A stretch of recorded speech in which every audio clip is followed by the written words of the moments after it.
자, 지금부터 본격적으로 국내 증시 투자 전략 같이 고민해 보겠습니다. 먼저 오늘장 확인해야 하는 첫 번째 기사입니다. 트럼프 대통령, 현재 25%인 외국산 자동차에 대한 관세율을 가까운 시일 내에 더 높일 수도 있다라고 밝혔습니다. 바로 현재 시간 12일, 오늘 새벽이죠. 백악관에서 열린 법안 서명식에서 나는 우리 자동차 노동자들을 더 보호하기 위해서 모든 외국차에 대해서 25% 관세를 부과했다며 그리 머지않은 미래에 그 관세를 더 올릴 수도 있다라고 밝혔습니다. 그러면서 관세가 높을수록 그들이 이곳에, 즉 미국이겠죠, 공장을 지을 가능성이 커진다라고 주장했는데요. 자, 트럼프 대통령이 이런 발언, 자동차 업체들의 미국 내 공급망 재편과 추가 투자를 압박하기 위한 취지로 보입니다. 그런데 실제로 추가 관세를 올리게 될 경우에 자동차 업계엔 부담이 더 커질 걸로 보이죠. 이미 25% 자동차 관세로 영향을 받고 있는 우리나라 기업의 대미 자동차 수출 타격은 더 커질 걸로 관측되고 있는데요.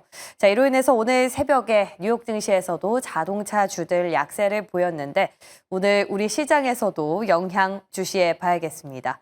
이어서 두 번째 기사 넘어가 봅니다. 자, 어제장을 달궜던 기업 가운데 하나죠. 중국의 텐센트가 넥슨을 인수하는 것을 검토하고 있다라는 외신 보도가 있었습니다. 자, 넥슨 측은 별도로 입장을 내지 않겠다라면서 공식 답변은 거부한 상황인데요. 앞서 12일 어제죠.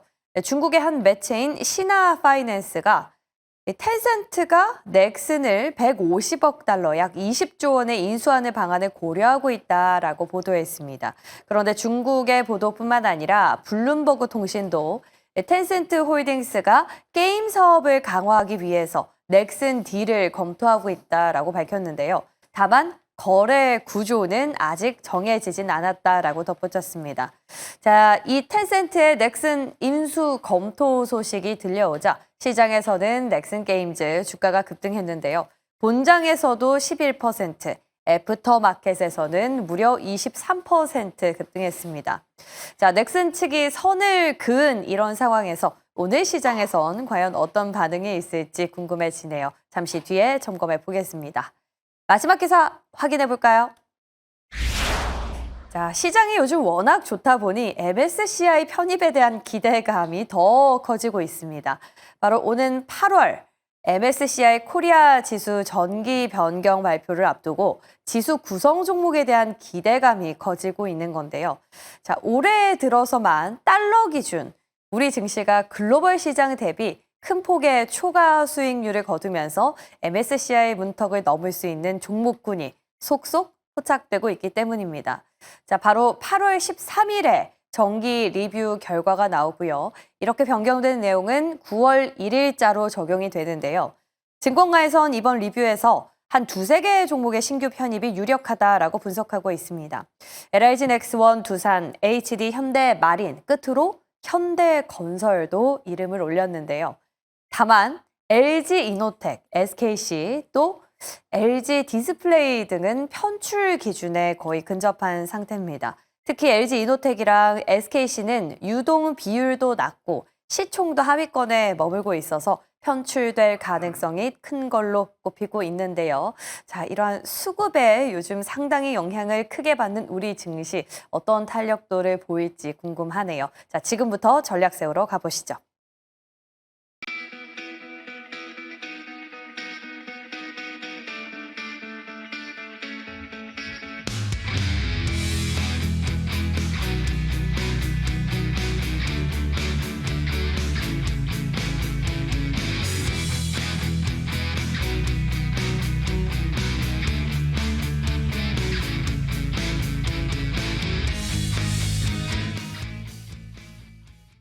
금요일 아침입니다.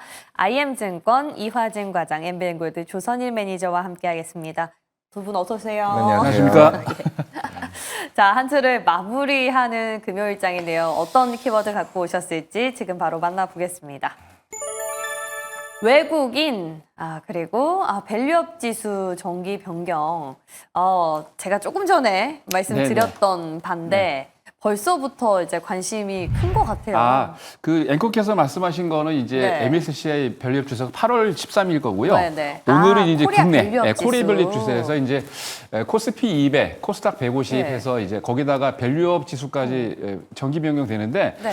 오늘 보니까 확인을 해보니까 정확한 팩트는 아닙니다만 이제 내용을 이제 브리핑하면서 내용을 보니까 코스피 같은 경우는 HD 현대 마린솔루션, 한국카본, DN 오토모티브, 뭐 HDC, 영풍이나 동원산업, 미원 SC, 지역난방공사 등 8개. 그리고 이제 코스닥 150에는 지금 필옵틱스, 태성, 생광랜드 해서 한 9개 종목.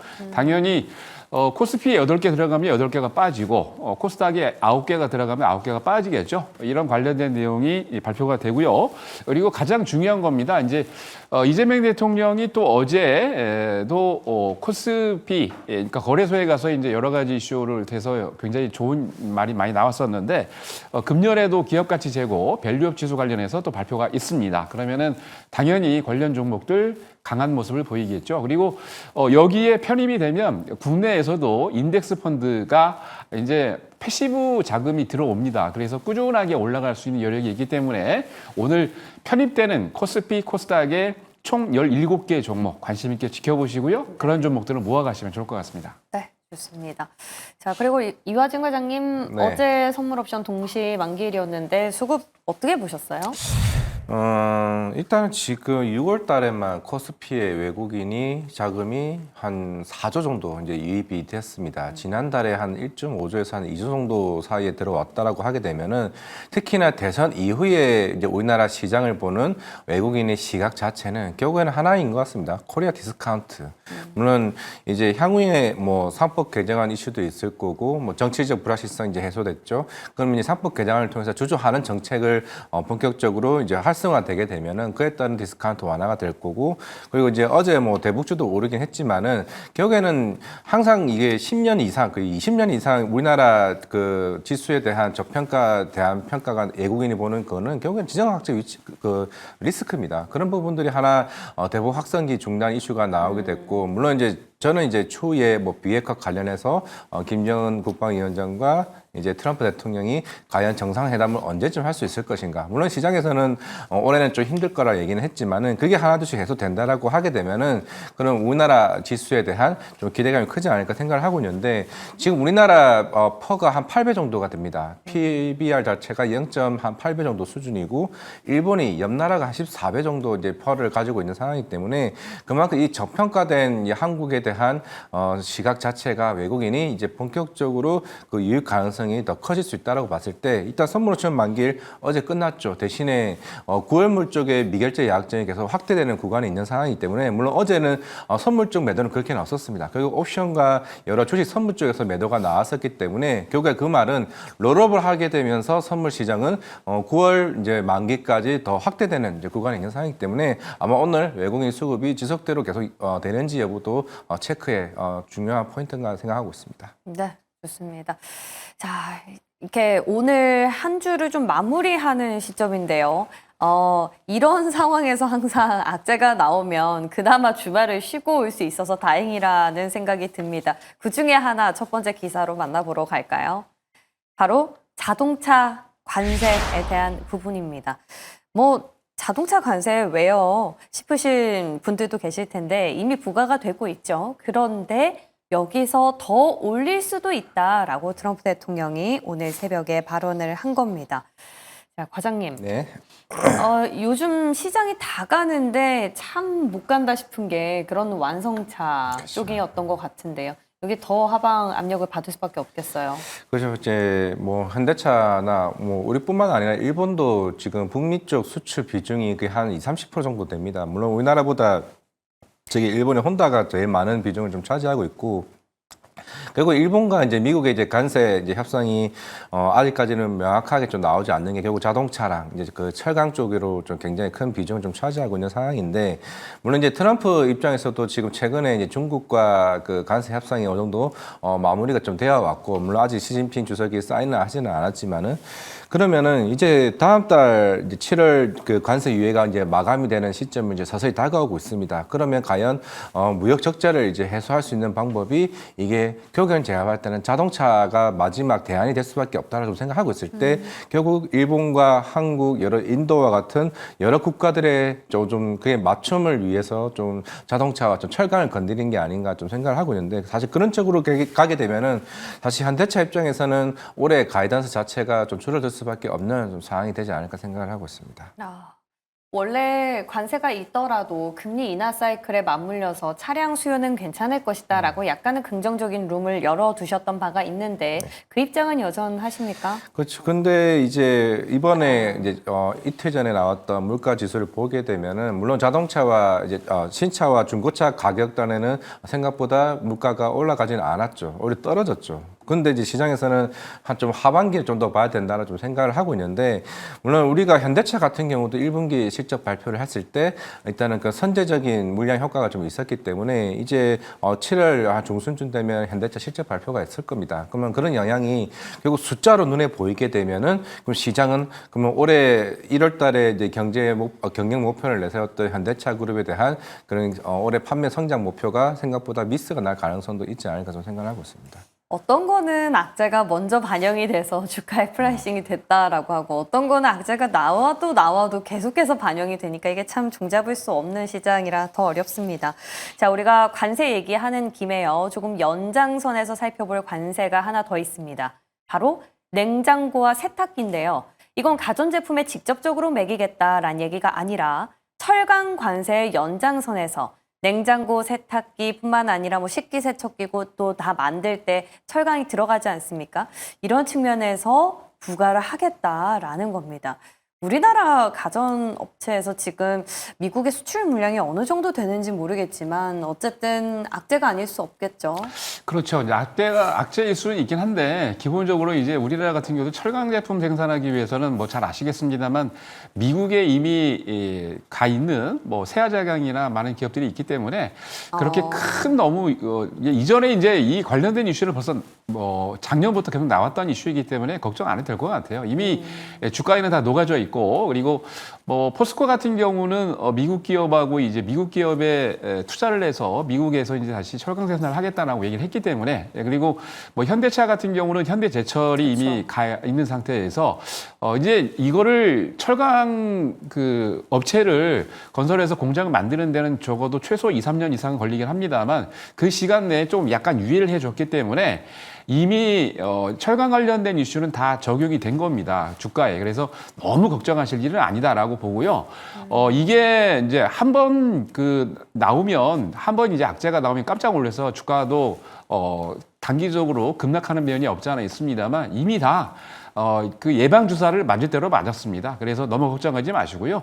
제가 보기에는 오히려 이제 악재가 이제 사라지는 단계다라고 보고 있기 때문에 관련 종목들 조금씩 분할 매수하시면 괜찮을 것 같습니다. 네, 지난번에 철강 관세 폭탄 이슈도 괜찮다, 놀라지 말라라고 안심을 시켜주셨는데 이번에 가전도 비슷해 보입니다. 다만 LG 디스플레이는 또 MSCI 편출 유력 후보군에 들어가는데 이런 겹악재가 나온 만큼 갖고 계신 분들은 변동성은 주의해 보시는 게 좋겠습니다. 자, 이제 다음 기사로 넘어가 볼까요? 이번에는 어제 나름 핫했었던 넥슨에 대한 이야기를 좀 풀어가 보고자 합니다.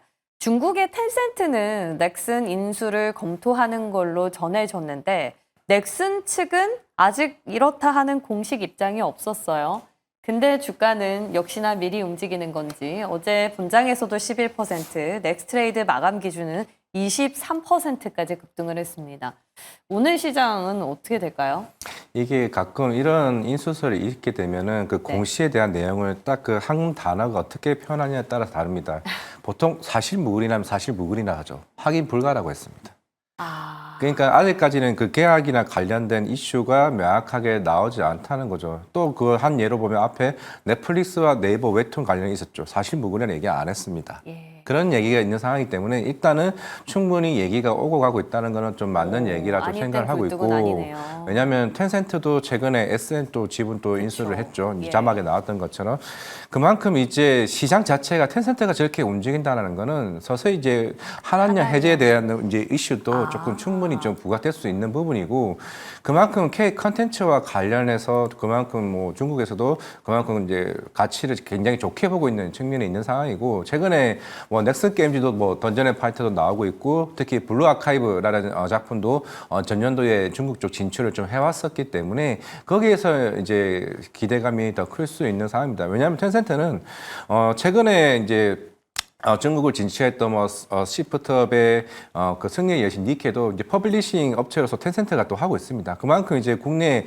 게임사에 미치는 영향도가 굉장히 좀 높기 때문에 과연 넥슨뿐만 아니라 다른 게임사들, 뭐 시프트업에도 어느 정도 지분을 좀 가지고 있는 걸로 알고 있는데 그런 영향들이 향후에 좀 계속 미칠 가능성이 좀 있지 않을까 좀 생각하고 있습니다. 그러면 우리가 텐센트 이 소식을 바탕으로 그냥 넥슨 게임즈만 직관적으로 볼 게 아니라 네. 한알령의 시그널로 본다라고 한다면 과장님은 그 한알령 안에서 여러 가지 옵션이 있지 않습니까? 네. 카지노도 말씀해 주셨던 것 같고요. 또 네. 중국인 관광객과 관련한 연결고리도 짚어주셨는데 어제 우리 이지은 대표께서는 화장품을 보자라고 주셨어요. 네. 그 여러 종목군 중에 하나만 좀 픽을 해주신다면요. 뭐 엔터 쪽은 이미 뭐 주가도 좀 많이 올라왔었고 뭐 네. 추가적인 상승론도 충분히 있다고 생각을 하고 있는데 결국에는 이제 공연 콘서트가 열리게 되면 당연히 그와 파생 영향을 미치는 것들이 화장품도 맞다고 생각을 하고 있습니다. 네. 왜냐하면은 예전에 우리가 2015년도에 화장품이 가장 많이 갔던 건 사실 뭐 기능도 기능이겠지만은 결국 가수나 그런 배우 같은 K 한류 역풍이 올라오게 되면서 그 사람들이 결국 시장에 대한 마케팅에 영향을 좀 미쳤다고 생각을 하고 있기 때문에 저는 일단은 첫 번째는 엔터가 움직이게 되면 그 다음이 또 화장품. 그게 그 다음에 이제 K 콘텐츠 쪽으로 갈 가능성이 있는데 지금 중국 쪽에 가장 유명한 OTT가 이제 아이치랑 또 텐센트 이제 미디어가 있습니다. 네. 그만큼 아마 최근에 콘텐츠 중앙이나 스튜디오 드래곤이 움직이기 시작했다는 거는 그 콘텐츠 관련해서도 좀 관심을 좀 가질 필요는 있다 생각하고 있습니다. 엔터 화장품 컨텐츠 순이네요. 또 화장품은 실리콘도 갑자기 또 뭐 어떤 수출 데이터가 잘못 나왔다 그래서 어제 또 급락을 하기도 했는데 하여튼 알 수 없는 시장입니다. 예, 그럼 마지막 기사 한번 넘어가 볼까요? 이번에는 MSCI 편입 후보군이 다시 재조망 받고 있습니다. 앞서 우리 매니저님께서는 코리안 밸류업 지수에 대한 편입 후보군을 주시하자라고 힌트 주셨는데 MSCI가 훨씬 더 그 수급이 크지 않습니까? 그렇죠. 수급이 더 크죠. 당연히 봐야겠네요. 네, 8월 13일 날 예정돼 있고 9월 1일 날 이게 편입이 되는데 지금 보시는 것처럼 유동 시가총액 기준이 쭉 나와 있죠. 유력한 거는 지금 현재 넥스원. 맨 위에 있는 LIG 넥스원하고 네. 두산입니다.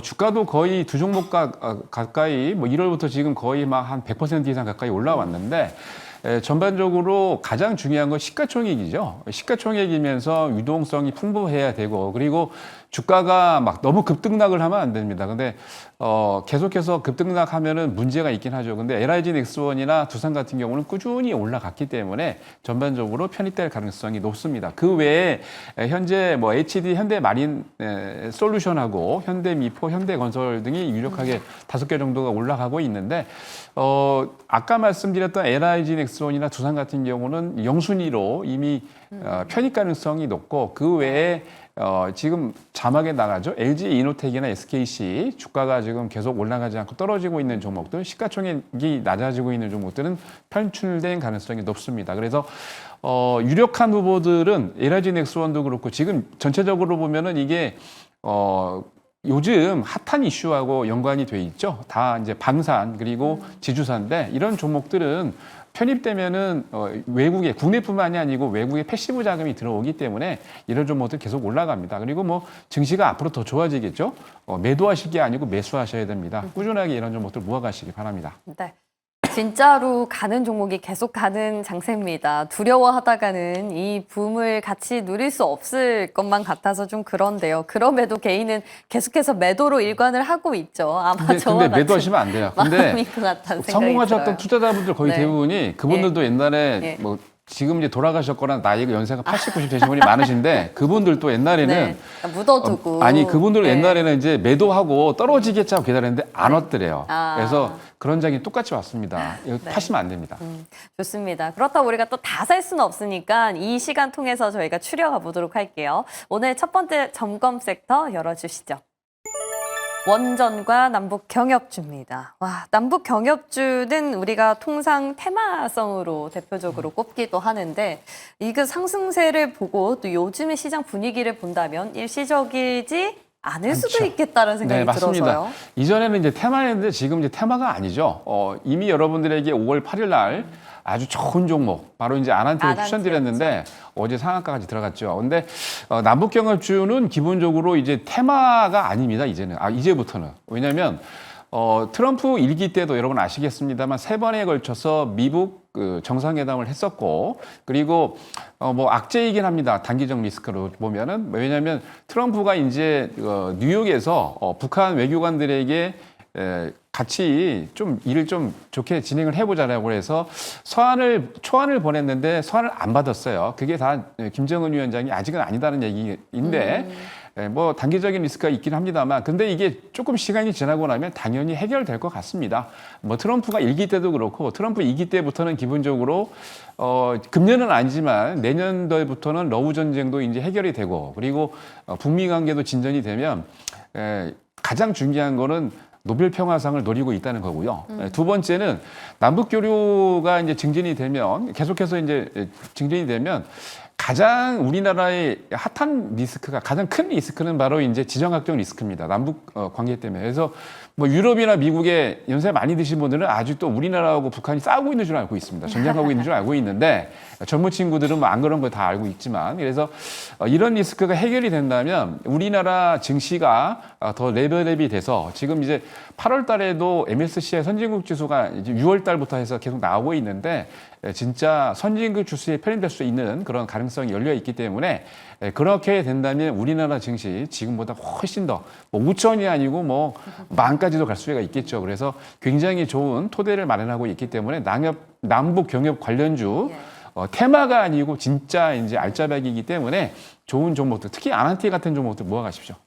갖고 계신 분들은 계속 수익을 늘려가시면 되는 거고, 또 신규 접근의 경우에도 유효하다라는 네, 그럼요. 입장. 조정시에 네. 계속 분할 매수하면 좋을 것 같습니다. 네, 좋습니다. 자, 그리고 우리 이화진 과장님은 원전이셨죠. 원전은 그럼 뭐 거의 매일같이 다루고 있는데, 그렇죠. 정권이 교체되고 초반에는 약간 걱정이 됐었는데 그 기후였던 것 같아요. 그죠? 네, 뭐 어차피 글로벌 원전이 계속 흐름이 나오고 있고, 어차피 두쿠반이 계약이 성사됐다라는 거는 결국 다른 향후에 입찰을 하게 됐을 때 우리가 뭐 경력 증명서를 내보는 거죠. 우리 바라크 원전 했고, 우리 그나마 최근 이슈는 저희 두쿠반이 이제 조만간 할 거다. 이제 착공을 하게 되면 29년에 착공을 하게 됩니다. 그럼 그 사이에는 한전기술 같은 회사들이 토지를 어느 정도 확보를 하고 거기에 따른 설계를 하겠죠. 그 과정이 한 4년 정도가 걸립니다. 그 이후에 2036년에 1차 이제 상업화 운전을 시작하게 되고 2039년 대략 한 15년 정도 흐름이 나오겠죠. 이게 보통 대형 원전의 이게 현금 흐름의 차이가 있습니다. 그러면 이제 남은 거는 태멀린 2기에 대해서 추가적인 원전 수주 모멘텀이 있을 것으로 보이고 있고, 그럼 폴란드 2차 퐁티누프 이때 입찰이 있는데, 최근에 폴란드 정권이 바뀌었죠. 새로운 대통령이 친트럼프 정권입니다. 그러면은 이제 웨스팅하우스가 입찰될 가능성이 굉장히 크죠. 네. 근데 웨스팅하우스가 한수원이랑 같이 움직일 가능성이 큽니다. 그러면 여기서 우리가 가져갈 수 있는 모멘텀이 충분히 룸이 열려 있고, 그리고 루마니아나 그리고 사우디, 그리고 베트남 같은 경우도 최근에 두산중공업이 가스 발전소 관련해서 한 9천억 정도 이제 수주 공급이 나왔었죠. 이제부터, 그러니까 제가 제 2의 방산이라고 얘기를 하는 거는, 이제 예전에 우크라이나 사태 이후에 우리나라 방산업체들이 계속 꾸준하게 수주를 쌓아가면서 실적이 지금 계속 서프가 있는 이 흐름처럼 지금의 이제 그 원전들이 이제 몇 년 뒤부터 이게 쌓여가면서 실적이 반영될 겁니다. 한전기술 같은 경우야 먼저 설계를 먼저 시작을 하게 되고 향후에 두산중공업이나 한전산업화 같은 경우는 물론 10년 뒤에 이게 하나 둘씩 쌓이긴 하겠지만은 이게 계속 누적되어 가는 거죠. 물론 이제 두산 에너빌리티는 여기서 이제 SMR 원전 수준 모멘텀도 좀 있는 상황이기 때문에 이제는 숫자로 보여주는 게 쌓여가는 구조다라고 말씀을 드리겠습니다. 네, 어제장에서 강했던 거는 두산에너빌리티, BHI도 물론 괜찮았지만 한전기술, KPS, 우리기술 아랫단이었던 것 같아요. 이쪽으로 이제 조금 내려온다고 보세요? 아니면 여전히 대장이 더 매력적일까요? 아마 하나 에어로스페이스, 현대 로테처는 대장은 대장이 계속 움직일 수 있다라 좀 생각을 하고 있고 물론 아랫단에서는 사실 지금 대부분의 투자자들이 고민하는 게 두산 에너빌리티 비싸다. 너무 못 사겠다, 너무 현대건설도 못 걱정이다. 사겠다 하고 있는데 네. 그러면 외국인은 그래 그럼 우리가 더 사줄게 이렇게 돼버리는 상황이기 때문에 결국에는 그 아랫단에 조금 수급이 이쪽으로 좀 몰리지 않을까 생각을 하고 있는데 적어도 조정을 한 번은 나올 겁니다. 그때 충분히 저는 기회가 있다고 생각을 하고 있기 때문에 너무 원전에 나는 이제 안 볼란다 이렇게 하는 것보다는 안 볼란다. 언젠가 이제 기회가 올 거니까 그때 충분히 참여해도 괜찮다 말씀. 안 볼란다 하지 말고 볼란다. 자, 추가적으로 예. 민주당이나 대통령이 반대한다고 하는데 그게 아닙니다. 어제 네. 이제 민주당의 황정아 국회의원이 SMR 특별법을 발의를 했습니다. 그러면은 이재명 대통령도 그렇고 여당인 민주당도 강력하게 밀고 있는 겁니다. 절대 여러분들 파시면 안 됩니다. 예, 좋습니다. 자, 이제 다음 섹터 넘어가 보겠습니다. 공개해 주시죠. 방산과 AI. AI는 오늘도 사자라고 빨간불을 주셨는데 어제 급락이 사실 나왔어요. Y저넛 10%, 솔트룩스도 10%, 코난테크놀로지 8%.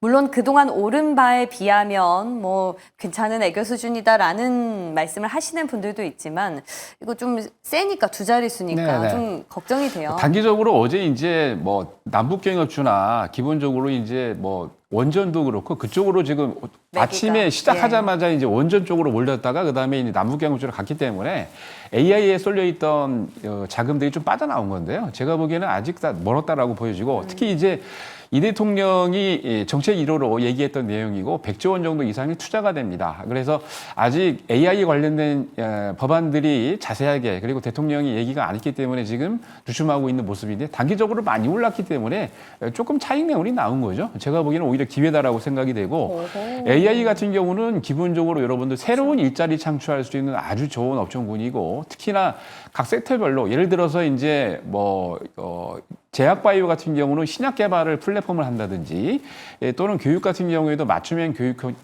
교육형 시스템이나 학습 자료 양성 이런 것들을 만들어줄 수도 있고 그리고 교통 같은 경우는 교통정리 시스템이나 자율경제 시스템 특히 이제 자율주행 같은 것들을 지원을 하고요. 제조 같은 경우는 생산 공장을 업그레이드할 수 있는 아주 좋은 그런 기술력이기 때문에 그리고 가장 중요한 것은 또 이 대통령이 얘기하고 있던 미국과 중국 우리나라까지 포함해서 AI의 3대 강국으로 꼭 들어서겠다라는 의지를 밝혔기 때문에 조만간 큰 이슈가 나옵니다. 그렇기 때문에 조정이 좀 더 해줬으면 좋겠어요. 왜냐하면 너무 갑자기 급등했기 때문에. 그래서 네. 조정이 들어온다면 다음 주까지 조정을 해준다면 좋을 것 같습니다. 그래서 조정을 더 해주면 분할 매수 관점에서 관심 있게 지켜보십시오. 종목은 솔트룩스랑 와이즈너 변경 없으시고요. 변경 없습니다. 예, 네. 좋습니다. 예, 오히려 기회로 삼자. 자, 그리고 우리 이화정 회장님은 방산 말씀해 주셨는데 어제 저도 사실 조선을 봐야 되나 방산을 봐야 되나 좀 고민을 했어요. 근데 앞서서 원전 얘기해 주시면서 원전이 제2의 방산 같다라는 표현을 해주셨는데 그럼 이제 방산은 지나갔다라는 얘기 아닌가요? 근데 또 방산을 보자고 주셨네요. 어떻게 보면 저도 지금 이 방산에 대해서 고민이 굉장히 많은 시기라 좀 생각을 하고 있는데 물론 이때 6월 24일 날 나토 정상회의가 중요한 이벤트이기도 하고, 물론 이제 독일도 그렇고 지금 대다수의 유럽 국가들이 일단 국방비는 계속 증액할 가능성이 크죠. 독일도 이번에 5% 이상 증액할 가능성을 좀 내비쳐 왔었기 때문에, 그러면 적어도 이제 러시아 이 사태가 길어지게 장기화되게 되면은 그 유럽 국가들의 국방비 증액하게 되면 거기에 따른 이제 수주 모멘텀도 있긴 하겠죠. 근데 저는 이제 좀 고민인 게, 물론 이제 현대로템이 지금 이제 폴란드 저 2차 수출 계약을 얘기를 해오면서 작년까지는 이게 4조짜리 얘기를 해왔다가 6조짜리 얘기를 했다가 또 최근에 9조까지 얘기가 나왔습니다. 이게 2023년 기준으로 우리나라 방산 수출 금액이 130억 달러 정도, 145억 달러 정도입니다. 그럼 대략 우리나라 돈으로 15조죠. 그러면 만약에 이번 현대로템이 9조를 달성을 하게 되면은 거의 유례없는 아마 수출 금액이 나올 것 같은데, 그러면 과연 여기서 이게 고점 신호로 봐야 되는 거냐? 그러면 이제 그 이후에 뭐 루마니아도 있을 거고 슬로바키아도 있겠지만은, 근데 9조 이상까지 이제 앞으로 이런 계약이 생각보다 안 나오게 되면은 이거를 세론으로 받아야 되나? 그러면 이제 그거죠. 실적은 더 좋아질 거예요. 몇 년까지 더 좋아질 거고, 향후에 수주 잔고가 100조까지 좀 목표를 두고 있는 상황인데, 여기서 이제 현대로템 이게 구조야. 근데 이거부터는 수주 잔고에 대한 성장률이 조금 떨어질 가능성도, 이게 제가 볼 때는 시장에서 우려하는 부분이 아닌가. 왜냐하면은 하반기 때부터는 뭐 반도체도 여러 섹터 쪽에 대한 수주 모멘텀이 계속 나오게 될 텐데, 요즘에 좀 원전도 올라가고 있으니까 그럼 방산에 대한 수급에 대한 모멘텀이 약해지는 거 아닌가라는 조금 조심스러운 조금 부분도 있는 좀 상황이기 때문에, 결국엔 현대로템이 이번 수주 계약이 얼마 정도 받는지가 따라서 그 외국인에 대한 수급이 완전 뒤바뀔 수는 좀 있지 않을까 좀 생각하고 있습니다. 네, 좋습니다. 방산의 경우에는 좀 수급을 살펴보자라는 팁을 얻어봤어요. 자, 그럼 이제 우리가 마지막으로 오늘 한 주를 마무리하는 금요일장에 어디에 베팅을 해봐야 될지 고민이 되는 시간인데요. 자, 종목으로 한번 만나볼까요? 한미 반도체 그리고 한국 단자. 한국 단자는 어떤 기업입니까? 자동차 이제 악재, 관세 악재 나왔다고 그러는데 오히려 역발상으로 투자할 때가 되지 않았나 싶습니다. 한국 단자는요, 예. 자동차에 들어가는 커넥터, 그리고 뭡니까? 이게 전자기기 제품에 들어가는 커넥터를 만듭니다. 그래서 우리나라를 대표하는 기아차, 현대차에 다 납품하고요. 여러분들 좋아하시는 삼성전자, LG전자에 다 납품을 합니다. 글로벌 경쟁력이 있는 기업에 다 납품을 하는데, 이 회사의 관점을 둬야 될 게, 여러분들 매출이 꾸준히 올라가고 있는데, 이 회사 같은 경우는 자본금이 52억밖에 안 돼요. 근데 유보율을 보세요, 여러분. 아주 중소형주 조그마한 회사인데 무려 2만%가 넘습니다. 유보율이. 제가 어제 계산기를 열심히 두드려 보니까 현금이 1조 7,200억이 넘게 있어요. 이런 기업이 몇 개 없습니다. 그래서 이런 기업들은요, 악재가 나올 때 제가 보기엔 오히려 기회다라고 보여지고, 지금 바닥에서 어제 양봉이 6%가량 올라왔는데, 이런 기업들은 여러분 모아가세요. 대박나는 종목들 하나입니다. 오히려 자동차 관세 부과로 떨고 있을 때 우리는 들어가 보자라는 그럼요. 역발상적인 전략. 한미 반도체는 네. 그렇죠. 마이크론의 이슈 덕분일까요?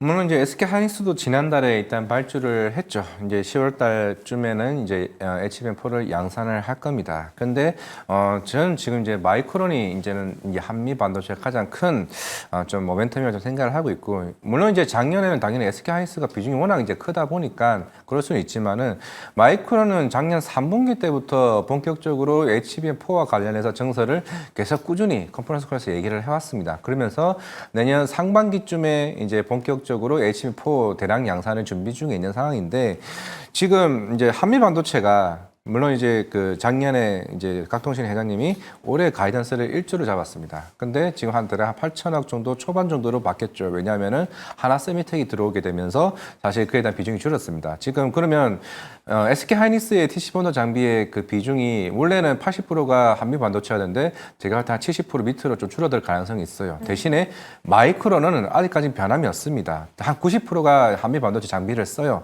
최근에도 얘기를 해왔었고, 이제 기존에 있는 그 TC 본드 장비가 한미 반도체를 쓰게 되면서 수율이 70% 이상까지 계속 꾸준히 좀 올라왔었기 때문에, 지금 이제 그러니까 10월 이전에 리드 타임으로 봤을 때 5개월 정도 감안을 했을 때, 적어도 다음 달이나 8월쯤에는 한미 반도체 마이크론 TC 본드 장비 발주가 아마 좀 더 강하게 나올 가능성이 있다 말씀드리겠습니다. 네, 다음 달 그 장비 수주 발주 소식이 나오기 전에 우리는 좀 미리 선점을 해보는 전략 좋습니다. 자, 저희가 관심 종목을 듣는 사이에 속보가 또 하나 전해졌어요. 자, 트럼프 대통령 냉장고와 세탁기에 앞서 철강 관세 연장선을 부과하겠다라고 밝혔는데, 여기에 퍼센테이지가 나왔습니다. 50% 철강 관세를 부과하겠다라고 밝히면서 지금 삼성전자와 LG전자에 비상이 걸렸다라는 얘기예요. 앞서서 우리 조서희 매니저님께는 의견을 들어봤습니다만 괜찮다라는 입장인데 삼성전자가 생각해보니까 가전이랑 같이 이제 따로 떼서 상장이 된 게 아니라 통으로 좀 들어가 있지 않습니까? 반도체 좀 가려는데 또 삼성전자는 여기에 또 발이 묶인 것 같아요. 어떻게 보세요? LG는 그래도 이제 몇 달 전부터 미국 쪽 법인의 이제 그 가전 제품을 어느 정도 충분히 그쪽에서 생산을 하게 만들어 나온 상태이기 때문에 LG전자는 영향은 덜한 건 맞습니다. 그리고 삼성전자 같은 경우는 물론 이제 베트남 쪽이나 이쪽에서 아직까지는 수출 좀 하고 있는 거기 때문에 영향이 미칠 수는 있겠지만은 물론 저도 삼성전자가 갔으면 좋겠죠. 시장을 좀 끌어주기 위해서라도. 근데 삼성전자도 이런 관세와 관련해서는 물론 일단 가전 제품 자체가 기존의 전체 매출에서 차지하는 비중이 사실 크지는 않긴 하기 때문에 좀 영향력은 좀 미미할 거라 저는 보고 있는데 오히려 삼성전자는 제일 걱정해야 될 거는 삼성생명법입니다. 조만간 보험 개정안이 발표가 되게 될 텐데 그렇게 되면 삼성생명이 삼성전자의 지분을 8.5% 보유하고 있죠. 그러면은 실제로 5.7%까지 지분을 낮춰야 됩니다. 왜냐하면 총 자산의 3%까지 비중을 제한을 둬야 되기 때문에 그러면 거기에 따른 삼성생명에 대한 삼성전자 매각 이슈가 좀 부각이 될 수 있기 때문에 그거를 조금 걱정해야 되는 게 아닌가 생각하고 있습니다. 두 분 다 가전에 대해서는 조금 너무 우려하지 않아도 된다라는 얘기였습니다. 예, 오늘 새벽에 나온 이슈부터 저희 관심주까지 쭉 정리를 해봤네요. 마무리 잘하시기 바라고요. 두 분은 여기서 인사드립니다. 고맙습니다.